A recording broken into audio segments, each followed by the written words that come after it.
NEET தேர்வுக்கு விலக்கு, hydro carbon திட்டம் உள்ளிட்ட தமிழக மக்களின் முக்கிய பிரச்சனைகளுக்கு தீர்வு காண மத்திய அரசிடம் பேசாதது ஏன் என திமுக செயல் தலைவர் மு.க.ஸ்டாலின் கேள்வி எழுப்பியுள்ளார்.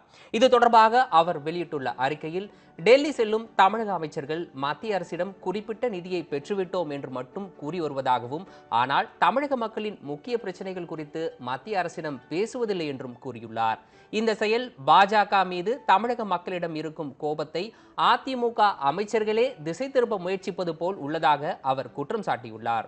ஆதி திராவிடர் மற்றும் பழங்குடியின மாணவர்களின் நிதியை மத்திய அரசிடமிருந்து பெற தமிழக அரசு நடவடிக்கை எடுக்க வேண்டும் என்றும், 8ஆம் வகுப்பு தேர்ச்சி பெற்று 9ஆம் வகுப்பில் சேரும் ஆதி திராவிடர் மற்றும் பழங்குடியின மாணவர்களுக்கு 3000 ரூபாய் வைப்புத் தொகையை அவர்களது வங்கிக் கணக்கில் செலுத்த நடவடிக்கை எடுக்க வேண்டும் என்றும் மு.க.ஸ்டாலின் கேட்டுக் கொண்டுள்ளார்.